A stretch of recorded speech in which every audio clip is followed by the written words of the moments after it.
In today's fast-paced world, juggling challenges in life, all the associated demands and pressures can feel overwhelming. In the midst of noise and haste, we ask you to stop and hear.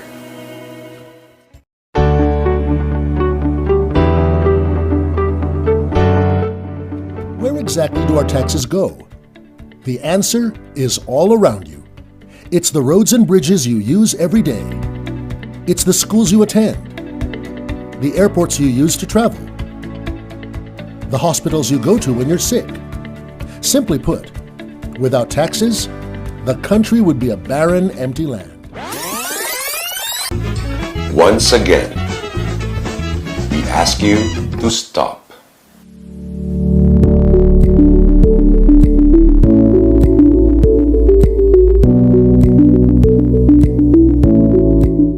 Non-stock and non-profit. TAC is all about educational institution is expressly exempt from tax and its purpose for an educational institution and directly educational purposes, which cover the taxation of domestic corporation is general. Exemption of non-stock non-profit educational institution from taxation. Non-stock non-profit refers to a kind of business which does not issue stock to its members, and all its activities conducted not for profit but for the public good and welfare. But why educational institutions supposed to be exempted from income tax? The answer is because of their educational purposes, educational mission of teaching, research, and public service. However, there are two requisites needs to be followed. First, the school must be non-stock and non-profit. Second, the income is actually directly and exclusively used for educational purposes. They also need to get a permit to operate from DepEd, JED, and TESDA. Moreover, no income should inure to the benefits of its members. Non-stock and non-profit educational institutions are expressly exempt from tax under Section 30 of the Tax Code. Thus, they cannot be the subject matter of Section 27B of the Tax Code, which covers the taxation of domestic corporations in general. Non-stock corporations organized exclusively for religious, charitable, scientific, athletic, or cultural purposes or for the rehabilitation of veterans. Example of these are labor organizations, civic leagues, business leagues, recreation club, and athletic organizations, education or organization, municipal or corporation, and mutual insurance companies. Non-stock relates to the characteristic of registered entity with the Securities Exchange Commission or SEC with the following characteristic: membership based and not based on share stocks, covered by the board trustees and not the board director, does not declare and issue dividends in dissolutions asset, normally goes to another non-stock with a similar import purposes, creation, administration's expenses does not exceed 30%.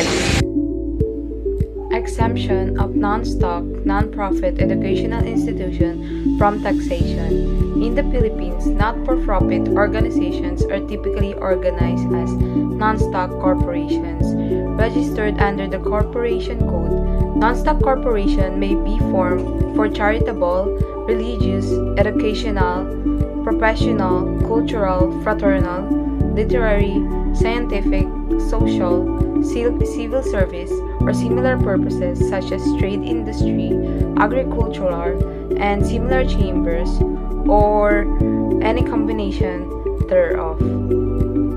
The Bureau of Internal Revenue has maintained that all revenues being generated by non-profit, non-stock educational institutions are tax-exempt, said in paragraph 3, section 4, article 14 of the 1987 Constitution stated that all revenues and assets of non-stock, non-profit educational institutions used actually, directly, and exclusively for educational purposes shall be exempt from taxes and duties. It is clear and unmistakable from the aforequoted constitutional provision that non-stock, non-profit educational institutions are constitutionally exempt from tax on all revenues derived in pursuance of its purpose as an educational institution and used actually, directly, and exclusively for educational purposes. This constitutional exemption gives the non-stock, non-profit educational institution a distinct character. According to law and regulation, non-stock, non-profit educational institution must obtain a permit to operate from the DepEd, CHED, and TESDA. Non-stock, non-profit educational institution revenues and assets used genuinely, directly, and only for educational purposes are exempted from taxes and duties.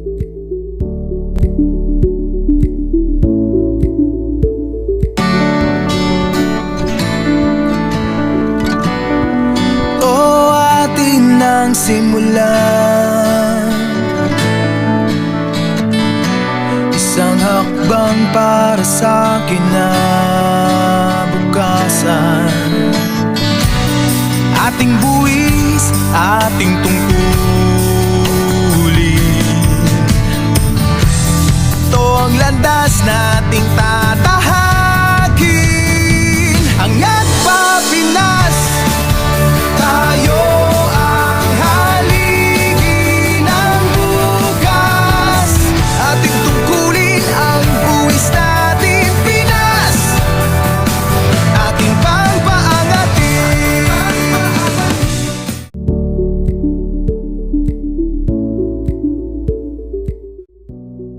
the concurrence by a majority of all members of Congress for the passage of a law granting tax exception.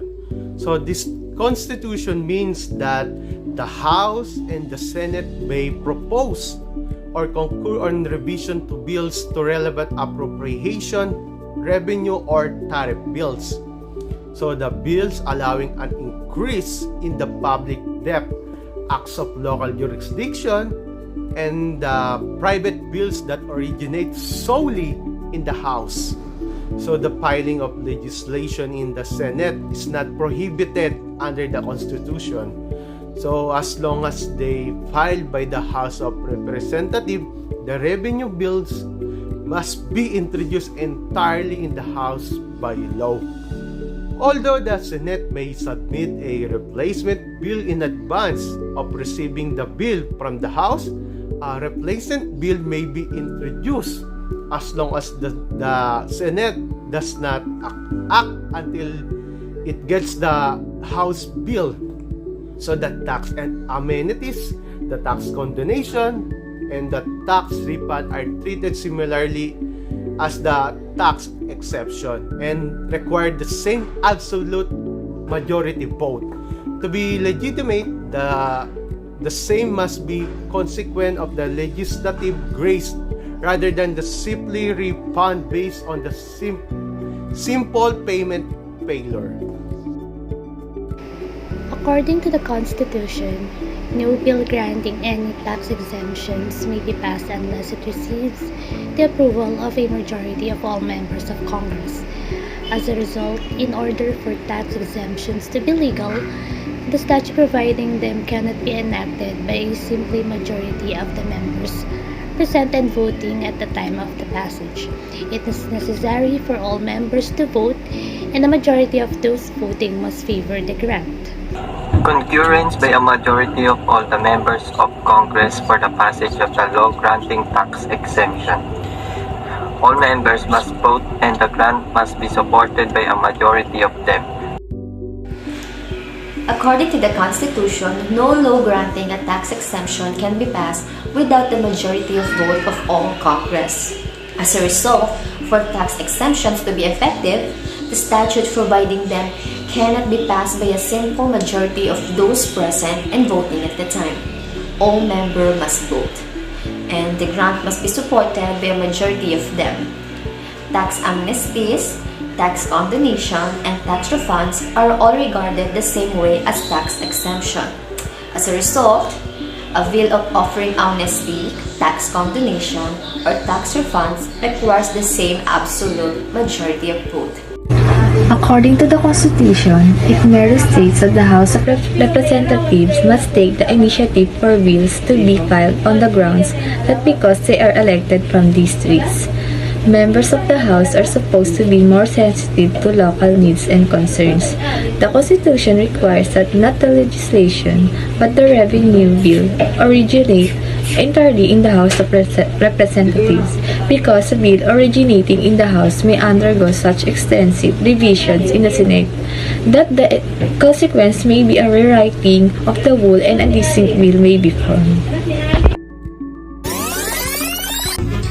Once again, we ask you to stop.